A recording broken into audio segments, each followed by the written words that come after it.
Hey, it's Mike Rogers Show. Mike Rogers here with you. And today we have a very special guest, three people who are known as Bay Area Garage Soul.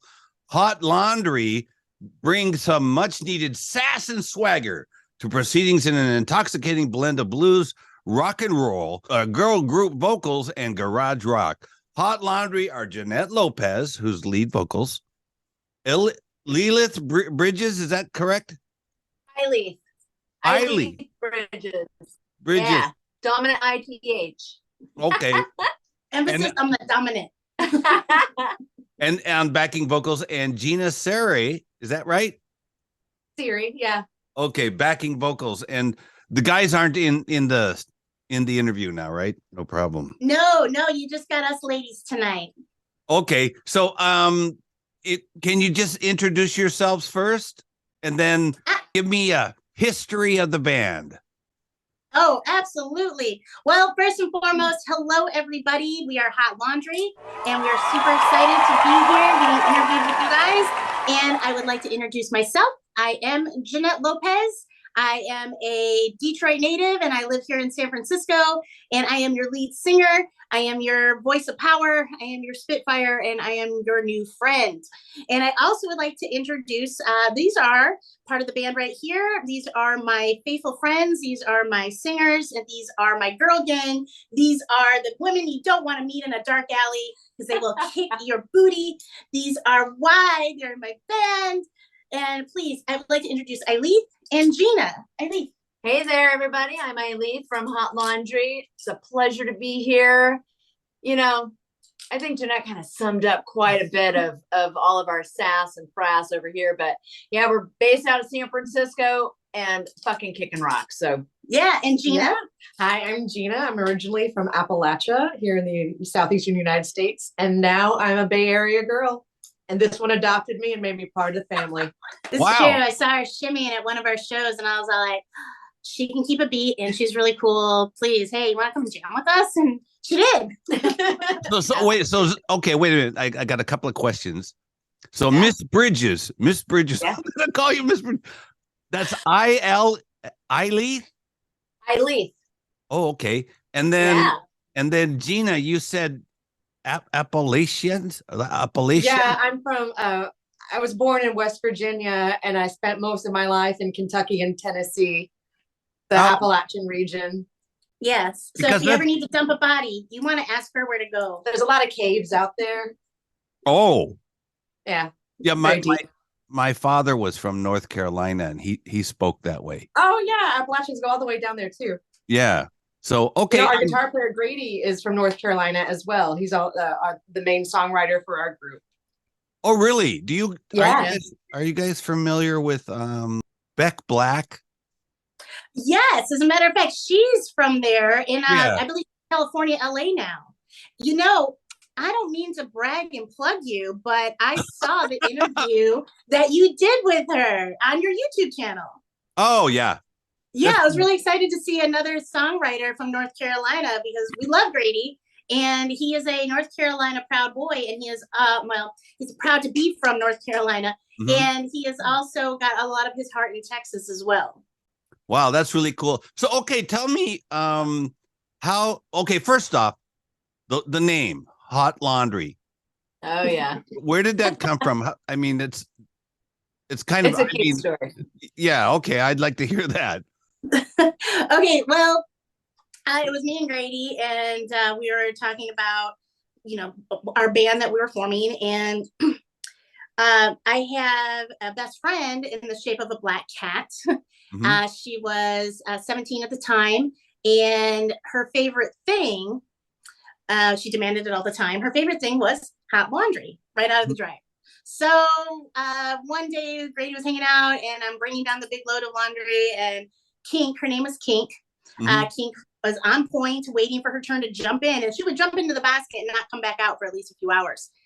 So she jumps in, and Grady's like, "What's going on?" It was as if it was orchestrated, and I was like, "Oh, that's Kink's favorite thing, hot laundry." And it was like poof, like a light bulb went off in his head, and he was like, "That's it." So that's where our black cat logo comes from. If you have one of our circular logos, we have a nice black cat head on top. That's Kink in all her ferociousness. And she is our namesake. Oh, I see. Well, it's always cool to have a backstory for everything, right? That's right. That is right. Definitely. Okay, so how did Hot Laundry get started? Slowly, surely, and with a lot of momentum. So this is also tied into a love story. And I don't want to go too deep into it because I could talk about the love of my life all night. But Grady and I met at a Halloween show.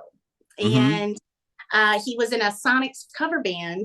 And I was there to have fun and have a good time. And we were all dressed in a costume, my girlfriends. And I saw him. And he took my breath away, and I've been waiting to get it back ever since. So that's how it started. And when I met him, kind of like, ooh, hey, and he found me online, and he was like, hey, you want to like hang out and play some music? And I'm like, yeah, play some music. So, so he came over, and he was super sweet, and that's like the beginning of and the end of this story. So me and Grady met. It was fireworks. We started playing music together. And a year after we met at the same show I met him at, we were playing that show, and we were playing as Hot Laundry. And we were playing all Ike and Tina Turner cover songs for the party because everyone had to do cover songs for a Halloween show. So I was Tina Turner in all my glory, my 5 feet of glory. And it's been going since. So we started our first show with a few originals and mostly all covers for the Ike and Tina covers. And it's been morphing ever since. Wow. So how did these two ladies get involved with it? How did you hook them into this? I cast a really big net. No, for real. I've had a couple alumni in the band already. And as you well know, and anybody who plays music knows, it is quite the dedication. It is quite a strain on your schedule. And so some of my members who I love dearly couldn't stay in the band with all the demands it took to be in this band because we play often and we practice even more. So my sister being one of them, one of my lifelong best friends, Patricia, she was one of them. Yeah, so I had some women really helping me develop this band since the get-go. And I put it out to Eileen once, said, hey, I'm looking for a new singer. And I know she was looking for a new project. So I snapped her up and she showed up and kept coming back. So of course, she's in the band. And then Gina, like I said, I saw her at one of our shows. She had this tremendous amount of energy and she had these really good dance moves while we were performing. And I was just like, look at her. And it took about 2 months for me to get the courage to write her and find her online and being like, hey, remember me? Who could forget? Who could ever forget? Right. Absolutely. Thanks. Well, she did. She remembered me and admitted it. Yeah. She's like, wow. So I was totally starstruck. So she showed up and I invited her to practice and she came and, it was awesome. So the girls and the ladies and I have been sharing the burden of all the responsibilities of this band on our end, including the guys in our band, Arun, Neil, and Grady, who aren't seen here right now. They're a big force behind our beats. And it takes 6 of us. So, if you're wondering what it takes for Hot Laundry, well, it takes 6. And we work really hard and we love it. And it's not because we do it because, whatever. We do it because we have to. And any artist out there knows what that means. You have to do it because it's like oxygen. It feeds your soul. It feeds your life. And we're all here about feeding our soul and having some fun in life. So rock and roll 100%. All the way, having a good time, sharing stories, hitting the road. It's been an amazing experience and I wouldn't trade it for anything. So when did the band start? So it started in 2017 with that Halloween show as Grady and I's first year together. And so it was at this party at the Knockout in San Francisco. And we started with that one show, but we were already in rehearsal for a couple months before that. And it's been going strong since. COVID, as many of us had issues with, really took a lot of time out of our progress. Yeah. And like any champion, we adjusted. We adjusted for the best. We moved on. All 6 of us were really producing and not sitting. We didn't go idle at all, which is hard to believe in a time. For the first time, I didn't have to work like 4 jobs plus have a band and all that stuff. Here I was at home going stir crazy. And thank goodness for these wonderful people that I play music with, because with them, we bubbled up and we made videos and we wrote more songs and we moved. We worked on our dance moves and we just worked on getting to know each other better and keeping our communication lines open and also being available to one another in such a time that can be really sad, lonely, and sparse for things to do to feed your soul. And we managed to do that for each other. So what a lucky time that we had each other. It's such a weird moment in our lives, and you know, once in a blue moon. I won't call it once in a lifetime, but it's a once in our lifetime. So anyhow, that's how the progression went. And here we are. We're in our studio right now talking to you. We just had another practice. We worked on our vocals today and having a lot of fun getting dressed up for you. Oh, thank you. Thank you. Thank you very much. Thank you. Thank you very much. So Gina and Eileen. Eileen, what's it like working with like such a firecracker as like a Jeanette? You know, I'll take it at this point. Absolutely fantastic. To be totally honest, when I joined the band, it was the band had been around for almost a year. I came in September and played. Well, I came in August and played my first show, August, and then played first show for Jeanette's birthday.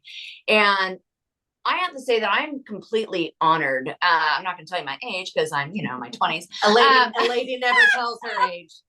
But no, seriously though, coming into Hot Laundry, this is my first band that I've ever been in, and just the progression of where I've come, and with the help of Jeanette and Grady and many others that have been there for me, it's been amazing. They're just talented musicians as well, so I'm very grateful. I was doing a project before coming into this band with another friend of mine who actually moved to Germany, and I was itching. The itch was there. I'm like, I need to be on stage. I need to perform, and having this beautiful lady be like, hey, Eileen, hello, check it out. And I'm like, okay. And then I show up and they're like, no, you're in the band, by the way. We want you. We've seen you dance. We've seen you singing out some stuff. We want you. So it's been pretty amazing. Wow. And Eileen is also the architect of our look, by the way. Oh, your hairstyle. She does your hairstyle for you. Yeah. I'm the stylist I'm a hairstylist by day and rock and roller. Wow. All the way. Okay, so when you guys were kids, okay, so I want to ask this because interviewers rarely ask this question. When you were kids, how did you get started in music? And I want each one of you to answer this. Did your parents say, like, you're going to play the piano, or you're going to sing in the church choir, or what was it like for each one of you? Why don't we start with Gina, son? Okay, sure. I didn't grow up playing music, but I did grow up dancing ballet. So yeah, so I spent my entire teenage year. I guess I started when I was 6 years old, and then I quit when I was in my early 20s. I never went professional or anything like that, but dancing has always been a part of me. And of course, music and dancing were coming together. But as far as how I got into music, my mom was a big music fan when she was younger. So there was always like Beatles records in the house and Rolling Stones playing. And then I had an older sister that introduced me to Depeche Mode and the alt bands of the 80s. And I've always loved seeing music performed live. It was really easy when I lived in smaller towns to go in. I lived in Nashville for a long time. I was seeing like 3 or 4 shows a week in Nashville. Wow. It was like just seeing those performances has always meant so much to me. And this is my first band as well. I was never in a band before.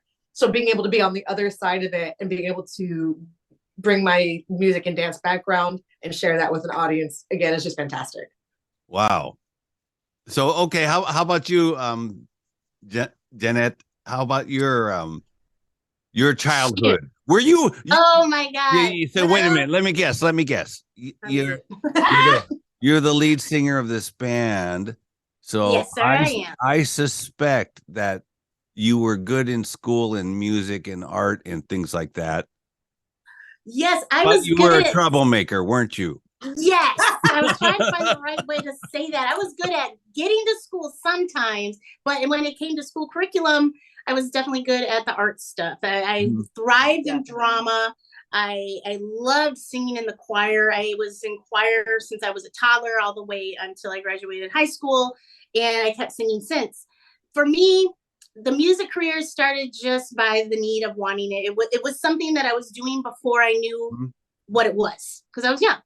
And my father is, he's from Mexico City, and he is really big on singing all those ballads, all those great traditional ballads. So I've always had that influence in my house to express yourself, be who you are, no matter what people may think or not understand, and just be your best self. And, you know, it's all about whether or not you love yourself and treat people that way than it is anything else. So with that, my parents were very supportive of things I wanted to do when it came to music. And they bought me an organ, which was really cool. Yeah, they bought me an organ. That helped me learn some chords. I had a really mean teacher that lived next door to us. Oh, yeah, so great. She was like the kind that would spank your hand with a ruler, you know? Yeah, before like Child Protective Services were like something. So that wicked witch really put a damper on my learning, though. You know, people, if you're out there teaching children, that is not the way to do it. Oh my God. Well, wait a minute, Jeanette-san. I got to tell you, like, you know, in Japan, the teachers, like a karate teacher or a piano teacher, they're roughest on their best students. What, do they spank them?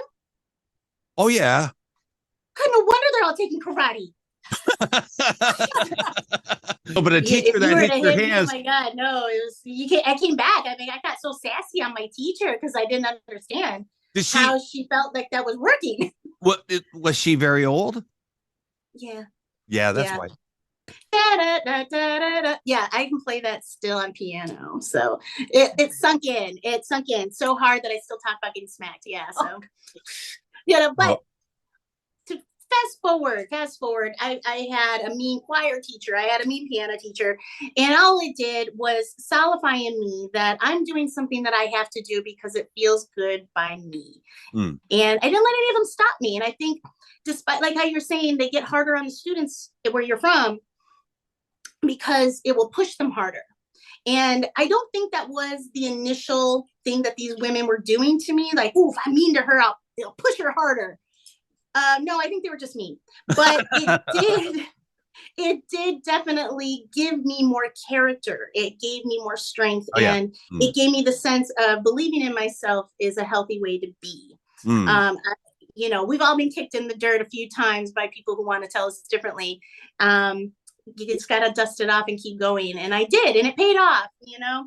The choir, I met some of the best friends in school doing choir, and learning how to play piano is something I still strive to be better at. I'm horrible, admittedly, but you know what I'm good at is I keep coming back and I keep doing it. So music in my house has always been a welcome thing. And I love that I took after my father in singing.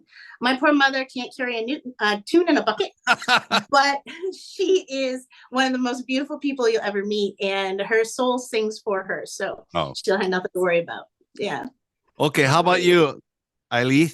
All right. Well, for me, wow, that's a great question. You know, how did I get into music? I've been fascinated by music. I don't know, you know, all my friends were musicians growing up, I felt like, and everyone knew how to sing or play something. And I remember I grew up with a piano in my grandmother's, I don't know, rec room, if you will. And I would always sneak on and try to play, but I would always get scolded for playing on the piano. And I never understood why, because nobody played the damn piano, but I wanted to, and I wasn't allowed to. So it really drove me nuts. And then, you know, we had this, my family was involved in some stuff, and there was always an organ nearby in this lodge, if you will. And they would have these little meetings off to the side trying to plan like some kind of whatever lunch thing they were doing. And I would go and play on the organ, again, getting in trouble because I wasn't allowed to, but I would sit there and I'd mess with all the little things and be like, whoa, what's this do? And I always had class. I thought I was playing it really well too, mind you. No lessons, self-taught. No, just kidding. But anyway, but yeah, you know, growing up, I had a lot of friends that were in a lot of different bands, and I was always the one who's like, man, I wish I could do that. But these kids, you know, everyone's been doing it since birth, right? Yeah. And I kind of had a little bit of self-doubt there. I had other things that I would do as, you know, I love to paint, I love to draw, and I was more artistic on that side that I kind of rolled with. But, you know, I was always singing. And that's a funny thing too. When I was a little kid, my mom, she even wrote it down on some stuff where I would make up these songs and I'd just be singing all these songs to myself all the time. I mean, it's in my baby book. It was destined that I should be singing, you know. I just needed a little nudge from if I was your I didn't nudge her, I shoved her off the cliff. If I was your dad, I'm like, and here I am. Yay. if I was your dad and you went over to the piano and started plinking on it, I'd be like, please, more, please. No, you're gonna sit here for like 4 or 5 hours straight. I might go the other way. Never want to play it again. I know, right? Man, that, you know, I wish that would have been amazing. Yeah, my parents got the organ over the piano, and let me tell you why. Because you can put headphones on an organ. Ah. Yeah. I mean, I had access to that organ. It didn't help. When I said I wanted to learn drums, it was a hard no. Yes. Yes. No. Yes. Hot Laundry's talk is so exciting, and so that Jeanette, she's like fireworks.